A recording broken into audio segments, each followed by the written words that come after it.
하나님 말씀 누가복음 1장 57절에서 79절까지 말씀 교독합니다. 신약성경 88쪽입니다. 오늘은 12월 21일자 본문 12월 21일 목요일 아침 누가복음 1장 57절에서 79절까지 말씀 교독하겠습니다. 엘리사벳이 해산할 기한이 차서 아들을 낳으니 이웃과 친족이 주께서 그를 크게 긍휼히 여기심을 듣고 함께 즐거워하더라. 8일이 되면 아이를 할례하러 와서 그 아버지의 이름을 따라 사가랴라 하고자 하더니 그 어머니가 대답하여 이르되 아니라 요한이라 할 것이라 하매 그들이 이르되 내 친족 중에 이 이름으로 이름한 이가 없다 하고 그의 아버지께 몸짓하여 무엇으로 이름을 지으려 하는가 물으니 그가 서판을 달라 하여 그 이름을 요한이라 쓰매 다 놀랍게 여기더라. 이에 그 입이 곧 열리고 혀가 풀리며 말을 하여 하나님을 찬송하니 그 근처에 사는 자가 다 두려워하고 이 모든 말이 온 유대 산골에 두루 퍼지매 듣는 사람이 다 이 말을 마음에 두며 이르되 이 아이가 장차 어찌 될까 하니 이는 주의 손이 그와 함께 하심이로라. 그 붙인 사가랴가 성령의 충만함을 받아 예언하여 이르되 찬송하리로다. 주 예수 하나님이여 그 백성을 돌보사 속량하시며 우리를 위하여 구원의 뿔을 그 종 다윗의 집에 일으키셨으니 이것은 주께서 예로부터 거룩한 선지자의 입으로 말씀하신 바와 같이 우리 원수에게서와 우리를 미워하는 모든 자의 손에서 구원하시는 일이라. 우리 조상을 긍휼히 여기시며 그 거룩한 언약을 기억하셨으니 곧 우리 조상 아브라함에게 하신 맹세라. 우리가 원수의 손에서 건지심을 받고 종신토록 주의 앞에서 성결과 의로 두려움이 없이 섬기게 하리라 하셨도다. 이하여 내가 지극히 높으신 이의 선지자라 일컬음을 받고 주 앞에 가서 그 길을 준비하여 주의 백성에게 그 죄의 사함으로 말미암는 구원을 알게 하리니 이는 우리 하나님의 긍휼로 인함이라. 이로써 드는 해가 위로부터 우리에게 임하여 어둠과 죽음의 그늘에 앉은 자에게 비치고 우리 발을 평강의 길로 인도하시리로다 하니라. 아멘. 오늘은 이제 세례요한의 탄생 과정을 지금 얘기하고 있는데 엘리사벳이 아들을 낳아서 8일 만에 할례를 행하고 이름을 지으려고 할 때 이웃과 친족들은 이 관례대로 아버지의 이름을 따라 지으려고 했습니다만 어머니는 요한이라고 지어야 된다고 고집을 합니다. 사가랴도 역시 서판을 통해서 쓰는 거죠. 요한이라고 해야 된다고 이렇게 확정을 짓자 그동안 묶였던 입이 열려서 말을 하기 시작하고 그동안 가졌던 자신의 신앙과 하나님께 받은 체험을 고백하기 시작하죠. 이것이 예언이기도 하고 찬양이기도 합니다. 자신의 아들, 이렇게 태어날 아들이 바로 장차 오실 메시아를 예비하는 삶을 살 것이다 라는 내용이 핵심이죠. 근데 그 바로 예비할 메시아가 누구냐? 하나님께서 백성들을 구원하기 위해서 메시아를 보낸 바로 그분이라고 예언을 하고 있는 내용이 되겠습니다. 오늘 질문은 이것입니다. 하나님의 뜻은 어떻게 실현됩니까? 하나님의 뜻은 어떻게 실현이 됩니까? 첫 번째 57절에서 66절 말씀까지 근거로 하나님의 뜻과 일치할 때 묶인 것이 풀림으로 하나님의 뜻과 일치할 때 묶인 것이 풀리는 것으로 시작됩니다. 엘리사벳이 해산할 때가 되어서 아들을 낳았는데 이스라엘 율법에 의하면 남자아이는 8일 만에 태어난 지 8일 만에 이제 할례를 받는 날입니다. 아이로서는 굉장히 고통스러운 날인데 그게 이제 이스라엘 백성으로서 택한 백성으로서 할례 받은 하나님의 백성이라고 표하는 날이죠. 그래서 그 아기는 아무것도 모르겠지만 너무 고통스러울 수도 있지만 그 집안으로서는 굉장히 뜻깊은 날이죠. 우리로 치면 뭐 100일 내지는 100일 같은 느낌, 돌 같은 느낌, 뭐 이런 살았다. 그리고 이제 정말로 낫구나 확인하는 뭐 이런 날이고 그때 이제 이름을 짓는 것이죠. 태어난 지 8일 만에. 그래서 관례대로 이 아들의 이름을 이제 아버지의 이름을 따라 뭐 사가랴 2세 뭐 이렇게 지으려고 했죠. 근데 엘리사벳의 반대로 요한이라고 짓겠다고 했습니다. 저희도 요즘은 다 많이 없어졌어요. 저희는 학렬이라는 게 있잖아요. 그래서 비슷한 세상에 제주도에 가정교회 하는 목사님이 저랑 같은 학렬이 3명이나 돼요. 이상회 목사님, 동도교회. 그리고 뭐 이상준 목사님. 이런 분 제주도에도 이렇게 같은 물어보면 다 알아요. 경주시.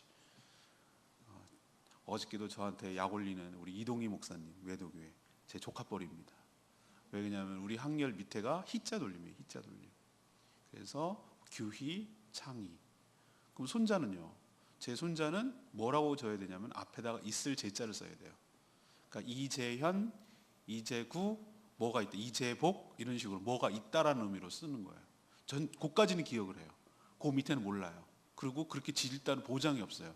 이것도 뭐 유교문하고 이제 없어지겠죠. 자연스럽게. 아무튼 그렇게 돌아가는 게 있어요. 저는 서로 상자를 써야 되는 거예요. 저희 아버님은 우자를 쓰고 저 윗대 할아버지는 저희 할아버지는 현자를 쓰고 이런 식으로 오늘이 우리 할아버지 돌아가신 날이에요. 그래서 오늘 저녁에 가족들이 다 모여요. 어머니도 계시고 그런 것처럼 학렬이라는 게 있어요. 학렬. 그래서 저 사람이 종친이다라는 걸 어떻게 하냐면은 혹시 당신이 경주십니까? 그러면은 그거 물어보면 학렬이 다 나와요. 위아래 이렇게 다. 여기도 아마 그런 게 있었던 것 같아요. 그 가문 뭐 이런 것에 따라 짓는 이름이 순서가 있는 거죠. 그래서 사가랴 집안에만의 뭐 짓는 거 있는데 뚱딴지 같이 전혀 어울리지 않는 자기 뭐 우한이라는 말이 이상한 말이라는 게 아니라 안 어울리는 자기 가문과 안 어울리는 갖다가 집어넣으려고 그러니까 사람들이 의아해한 거예요. 아니 왜? 뭐 우리 규희를 갖다가 태어나는 딸 어머 규희라고 이제 희자를 져야 되는 우리 할아버지가 절대 못 바꾸게 하거든요. 저희 살아계실 때 할아버지 무슨 소리 하냐는 거 안 된다는 거예요. 이쁜이 이렇게 지면 뭔 뚱딴지 같은 이름이야? 이렇게 생각하는 건 똑같단 말이에요. 근데 결국 이제 아버지가 최종적으로 결정을 해야 되는데 엄마 엘리사벳은 안 된다고 그랬는데 자기 아버지가 말을 못하는 거예요. 언제부터? 성전에 들어갔을 때 믿질 못하니까 아들을 낳을 거라고 그러는데 불신의 마음 상태에서는 오히려 주님의 영광을 가리기 때문에 말을 못하게 한 거예요. 일부러 그게 보호하는 걸 수도 있어요. 하나님께서 가르쳐 주시는 것 같아요. 버릴 수도 있고 보호하는 걸 수도 있고 우리가 성령으로 충만하지 못하고 마구잡이로 떠들 땐 차라리 입을 다무는 게 낫다는 것을 좀 깨닫게 돼요. 가만히 있는 게 차라리 오히려 덕이 될 수도 있어요. 그래서 아버지가 최종 결정하지 않는데 입을 열지 못하니까 뭘 갖다 줬죠? 서판이라는 것은 뭐 요즘 우리 칠판이냐 뭐냐 그러는데 뭐 말랑말랑한 뭐 찰흙을 갖다 줄 수도 있고 아니면 그냥 찰흙 굳은 거 흙을 굳은 걸 갖다 주면 거기다 철필로 긁으면 그냥 임시로 쓸 수 있는 거잖아요. 거기다 또 물 바르면 또 없어지고 뭐 이런 식으로 임시로 썼어요. 그러니까 우리가 종이를 쓴다는 게 얼마나 큰 축복이고 그건지 알 수가 있어요. 요즘 종이를 뭘 쓰나? 핸드폰에다가 메모 띡띡띡띡띡 하면 금방 되는 걸. 근데 옛날에는 그게 안 됐단 말이에요. 그래서 이 서판 갖다 주니까 똑같이 자기 엄마, 자기 아내 엘리사벳 말대로 요한이라고 쓰자 주변에서 어떻게 썼어요? 놀란 거예요. 왜? 아빠도 저러네? 그렇지만 그때 그 순간, 쓰는 순간, 요한이라고 쓰는 순간, 다시 말해서 그가 불신으로 믿지 못하고 말문이 막히고 그렇게 했을 때 그 이름을 쓴다는 얘기는 이렇게 하라는 얘기는 뭐죠? 하나님의 뜻이 나의 삶에 이루어지기를 원하나이다. 내가 그것을 수용하나이다. 그것을 내가 받아들이나이다. 이런 의미가 있거든요. 확정을 짓는 거거든요. 그제야 비로소 그의 사가랴의 입이 열리고 혀가 풀려서 말을 하기 시작했습니다. 그리고 찬송을 하기 시작했습니다. 이 이야기가 어떻게 되죠? 주변에 쫙 퍼졌어. 그랬대란다. 얼마나 신기한 얘기예요.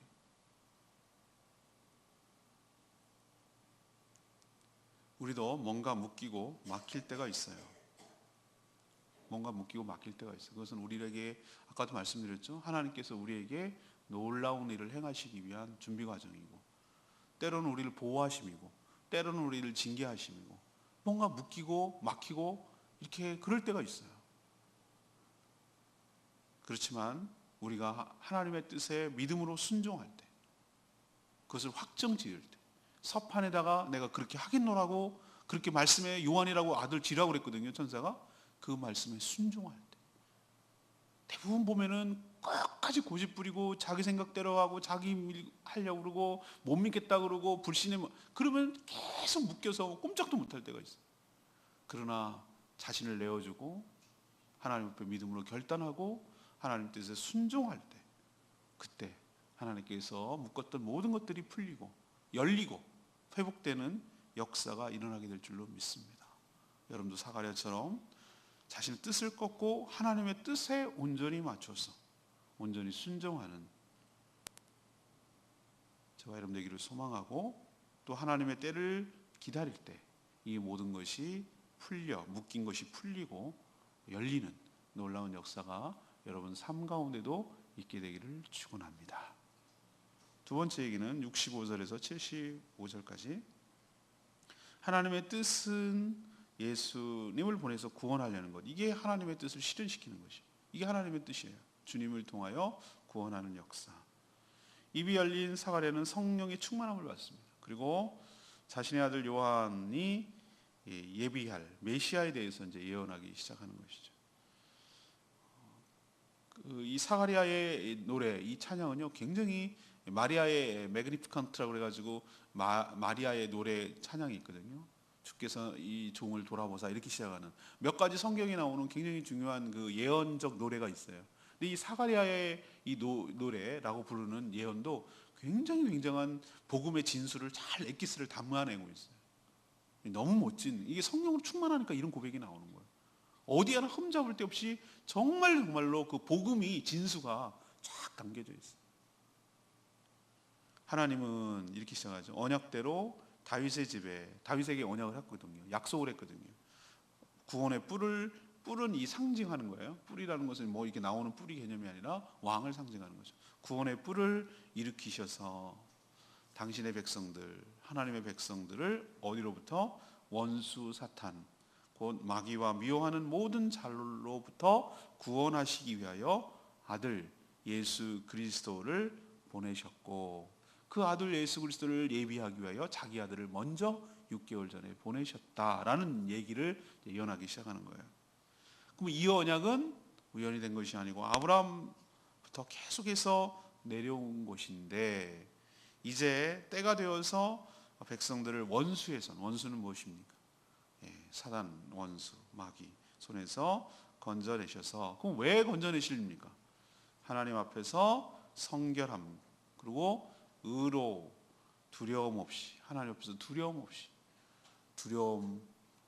죄 때문에 무서워하고 피하고 그런 삶에서 벗어나서 두려움 없이 온전히 섬기게 하시려고 이 땅에 예수 그리스도를 보내신 줄로 압니다. 이게 얼마나 큰 축복이에요. 죄 때문에 하나님 앞에 가까이 갈 수도 없는 이 죄인을 하나님께서 어여삐 여기시고 불쌍히 여기셔서 그 두려움이, 죄의 문제를 해결해 주심으로 두려움 없이 하나님 아버지를 친근하게 나아가고 친밀한 관계로 나아갈 수 있도록 하나님께서 조치하려고 그 아들 예수 그리스도를 보내셨다는 거예요. 가장 큰 걸림돌, 원수로부터 장악당하고 있고 지배받고 있는 그것에서 해방되어서 우리를 섬기게 하시려고, 아들 예수 그리스도를, 이 죄의 문제를 해결하시려고, 죄에서 구원하시려고 우리를 이 땅에 아들 예수를 보내셨다고 지금 예언하고 있잖아요. 하나님은 언약을 기억하시고 그대로 지키시는 신실한 분인 줄로 믿습니다. 그래서 저는 하나님의 모든 말씀, 이 오랜 세월을 지났는데 아담에서부터 예수님이 오시기까지 얼마나 오래 흘렀을까요? 우리는 1년 뒤 전에 했던 약속 잊어버리기 쉽고요. 아니 1년 전은 고사하고 한 달 전, 일주일 전 약속도 막 상황 따라 뭐 따라 바꿉니다. 못 지킵니다. 우리는 그래서 인간에게 신실하다는 말을 쓰지 않는 거예요. 근데 하나님은 어떻죠?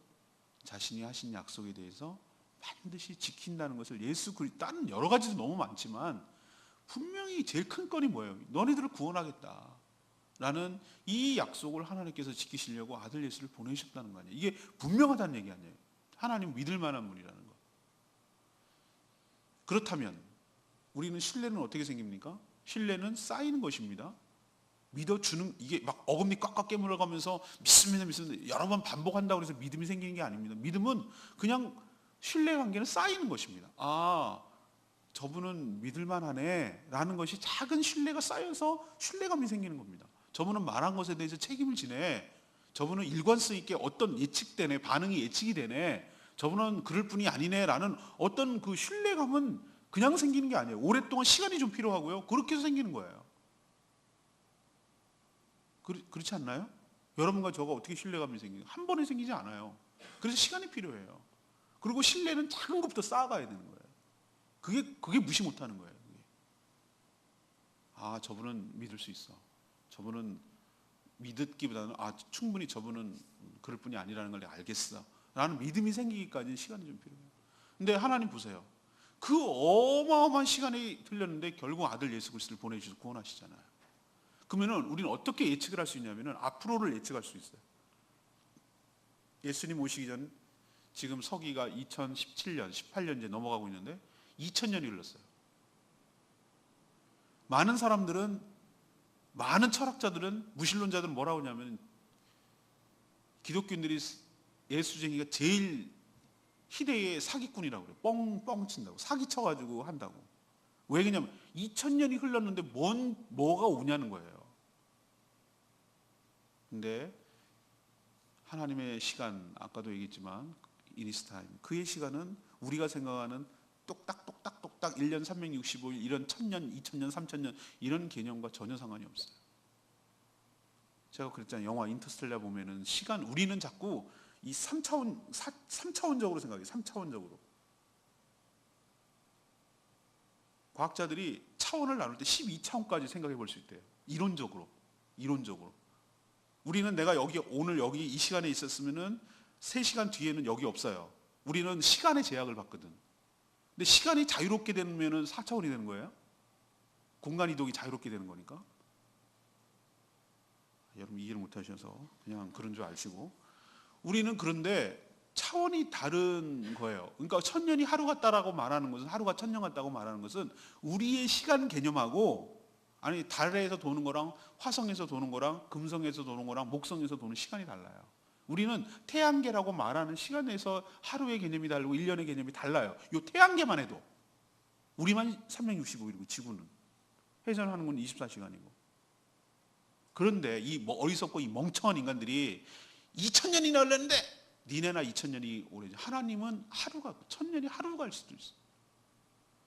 천지를 창조하실 때 사람들은 자꾸 원데이, 아니 무슨 원데이야? 태양이 만들어진 것이 나중 얘기인데 무슨 원데이가 24시간이야? 아니에요. 그 하루는 우리가 생각하는 하루가 아니에요.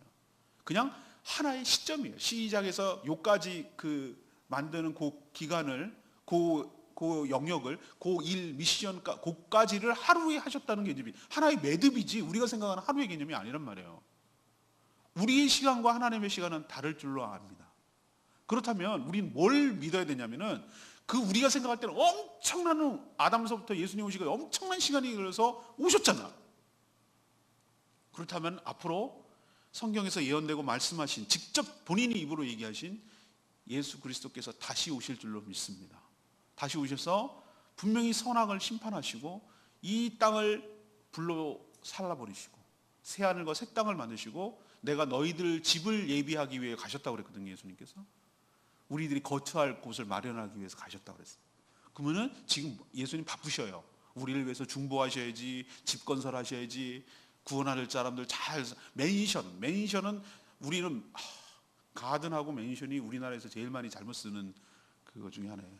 가든이라고 말했을 때 그 프랑스에서 왕궁처럼 엄청난 정원이 있는 곳에 가든이라고 하는데 우리는 이 음식점 이름이 가든이야. 맨션 그러면 대저택이라고 담장이 여기서부터 저까지 몇십 킬로 되는 정도의 엄청난 대저택을 그걸 갖다가 맨션이라고 부르는데 우리는 멍멍이나 뭐나 다 전부 다 2층짜리 빌라도 아니야. 빌라도 틀린 개념이에요. 2층짜리 한 다세대 주택 지어놓고 무슨 맨션 이렇게 써요. 갖다 붙인 거예요. 그냥. 주님께서 우리를 예비하고 머물게 하기 위해서 맨션을 준비하고 계신 줄로 믿습니다. 다시 오실 줄로 믿습니다. 우리의 믿음이 헛되지 않을 줄로 믿습니다. 이렇게 오신 그분이 신실하신 그분이 약속을 지켜내시고 마지막 때가 되면 주님께서 추수하시기 위하여 심판하시기 위하여 오실 줄로 믿습니다. 우리가 생각하는 방법, 우리의 때는 달라요. 우리가 생각하는 거, 우리의 방법하고 그분이 생각하는 게 달라요. 그렇지만 분명히 알고 믿을 수가 있는 것은 오셨던 그 주님이 다시 오신다는 거예요. 그것을 우리는 대비하고 준비하고 믿음으로 살아가는 저와 여러분 되기를 소망합니다. 마지막 세 번째는 하나님의 뜻을 이루기 위하여 자신을 드려야 된다는 거예요. 76에서 79절까지. 사가랴는 자신의 아들 요한에 대해서 이제 예언을 이어가는데 요한은 하나님의 마지막 선지자로 살게 될 거다 이렇게 예언을 하고 있어요. 그러니까 6개월 뒤, 그러니까 6개월 전에 세례요한이 태어났어요. 태어날 메시아 예수 그리스도의 길을 앞서가는 거예요. 앞서가서 그 예수님 오실 길을 준비하는 것이 그의 일생의 미션, 사명이에요. 그러면 그게 준비하는 게 뭔데? 이스라엘 백성들에게 회개를 촉구하는 거예요. 죄사함을 받는. 회개를 촉구해서 예수 그리스도를 만나 구원을 받게 하는 것, 그것이 그의 임무예요.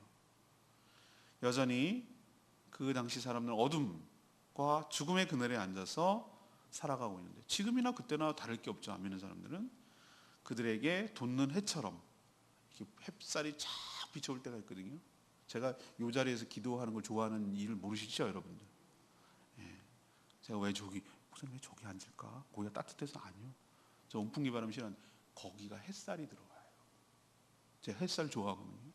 햇살을 이렇게 봤을 때 내가 해같이 빈 날이 그 찬양도 막 떠오르고 너무 좋은 거예요. 하나님은 빛이십니다.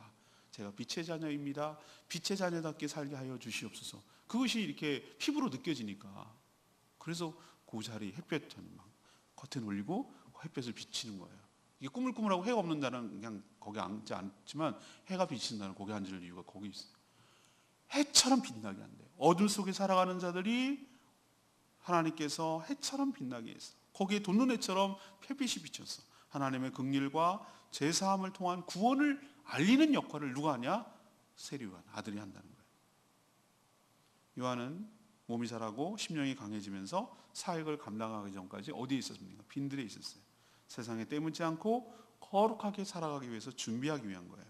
그는 오직 무엇을 위해서 살아갑니까? 메시아를 통한 인류 구원이라는 하나님의 뜻을 이루기 위해서 자신을 온전히 드릴 나실인이자 마지막 선지자의 삶을 사는 것입니다. 세례요한만 그렇습니까? 우리는 다시 오실 주님을 준비하고 예비하고 그의 길을 예비하는 역할을 우리가 미션을 수행하고 살아가야 될 줄로 압니다. 여전히 흑암 가운데 거하는 수많은 사람들에게 햇빛, 구원의 빛, 생명의 빛을 비추어서 죄사함, 긍휼함을 얻을 수 있도록 그들에게 복음을 전하는 역할을 감당하며 사는 것이 바로 세례요한과 같은 삶을 살아가는 축복된 인생인 줄로 믿습니다. 오늘 레마의 말씀인 76절 말씀, 이 아이여 내가 지극히 높으신 이의 선지라 일컬음을 받고 주의 앞에 앞서가서 그의 길을 준비하여. 세례요한의 삶이 지금도 필요할까요? 예, 필요합니다. 예수님이 아까 말했지만 다시 오신다고 그랬어요. 오고 나면 다시는 구원의 기회가 없어요. 그래서 그의 길을 예비한다라고 말하는 것은 그분만이 유일한 구원의 길이며 이것만이 하나님의 방법, 구원의 방법임을 알려서 한 사람이라도 구원을 얻게 하는 것이 그의 길을 예비하는 것이고 그의 오실 것을 준비하는 것입니다. 아까도 말씀드렸습니다만 하나님은 신실한 분이시기 때문에 다시 보내겠다, 또 예수님 다시 오시겠다 한 약속은 반드시 이행되고 그렇게 될 줄로 믿습니다. 이거는 변함이 없어요. 그러니까 우리도 세례 요한처럼 거룩한 나시린의 삶을 살면서 동시에 이 복음을 전하는 선지자의 삶을 살아가는 복된 인생이 되기를 축복합니다. 오늘 질문이 뭐였습니까? 하나님의 뜻은 어떻게 실현되옵니까? 어떻게 실현됩니까? 하나님의 뜻에 일치 될 때, 순종할 때 묶인 것이 풀려나감으로써 그의 뜻이 실현되는 거예요. 그럼 우리도 어떻게 해야 된다고요? 사가랴처럼 불신의 장벽을 거두고 서판에 쓰듯이 믿음으로 결단하고 순종할 때 하나님 뜻이 여러분의 삶도 풀리게 되고 여러분의 삶이 풀리면서 동시에 하나님의 뜻이 여러분을 통하여 실현되고 이루어지게 될 줄로 믿습니다. 그러니까 믿음의 순종과 결단이 우리에게 필요한 것이. 두 번째는 하나님의 뜻은 무엇입니까? 예수 그리스도를 통해서 모든 사람을 구원하는 것입니다. 그것이 하나님의 뜻을 실현하는 것입니다. 세 번째는 하나님의 뜻을 이루기 위해서는 뭐 해야 됩니까? 자신을 드려야 됩니다. 세례 요한처럼 자신을 드려서 주님 오실 길을 예비하며 살아가는 복된 인생이 되기를 축복합니다. 오늘 이렇게 살아가게 되기를 결단하면서 하루를 보내시기를 축복합니다. 아까 불렀던 찬양 좀 어려울 수 있습니다만 도전을 해봐야 되겠죠. 256장 찬양지 256장 찬양지 부르고 기도하겠습니다.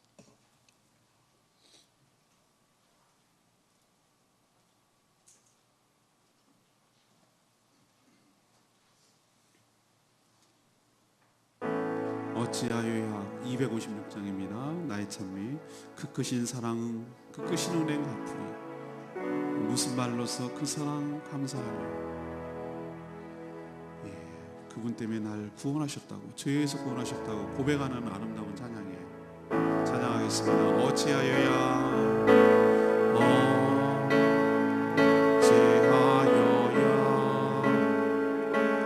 그 크신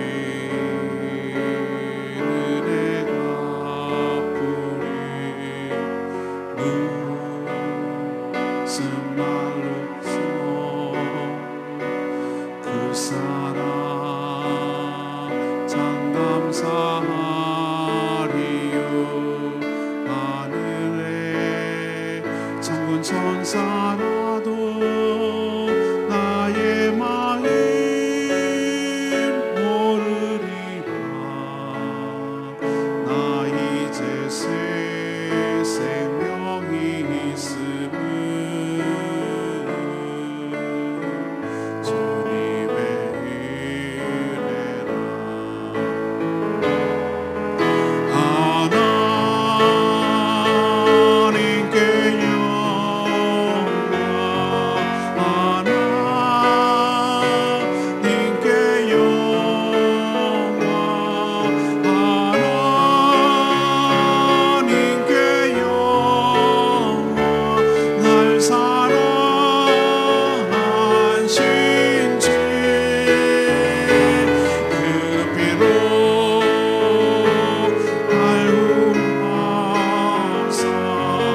흑암의 권세에서 해방시켜 주심으로 그 사랑을 보여주시고 우리를 주님 앞에 두려움 없이 섬길 수 있도록 은혜 주신 것 참 감사합니다. 신실하신 하나님, 약속과 언약을 지키시는 하나님께서 아들 예수 그리스도를 다시 보내셔서 우리를 온전히 구원을 완성하시며 성취하실 줄로 믿습니다. 수많은 자들이 주의 오심을 기다리고 그 믿음대로 되었듯이 지금 우리도 다시 오실 주님을 기다리며 예비합니다. 세례요한처럼 그분의 길을 예비하면서 죽어가는 영혼들에게 복음을 전해서 그분께로 돌려드리는 역할을 감당하며 살아가는 복된 인생 다 되게 해달라고 주님 앞에 간구하며 기도하며 나가겠습니다. 다 같이 기도하겠습니다. 주의 아버지 그패로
하나님, 저희들도 믿음이 없음을 고백합니다. 저희들의 두려움과 연약함이 다 사라지고 하나님의 뜻에 온전히 굴복함으로 우리 삶을 묶고 우리 삶을 막았던 모든 것들이 온전히 다 열리고 풀어지는 역사가 일어나게 하여 주시옵소서.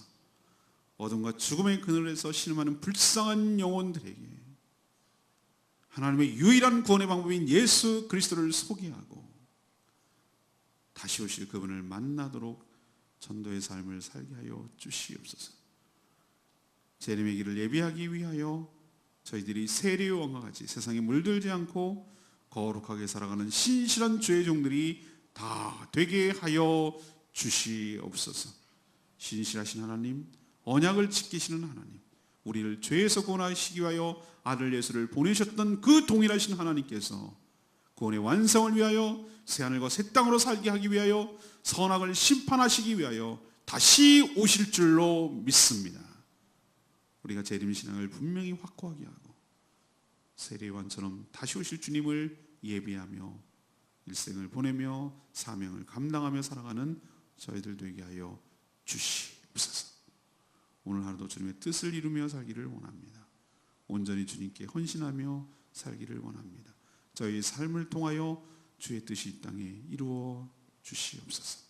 몸된 교회를 세워가는 데 기쁨으로 감당케 하여 주시고 아기에서 오신 성탄절을 기쁨으로 준비하게 하여 주시옵소서. 엎드려 간구하는 기도마다 응답하여 주시고 하나님의 살아계심이 증거되게 하여 주시옵소서. 주님께 모든 것 맡겼고 예수 그리스도의 이름으로 축복하며 기도합니다.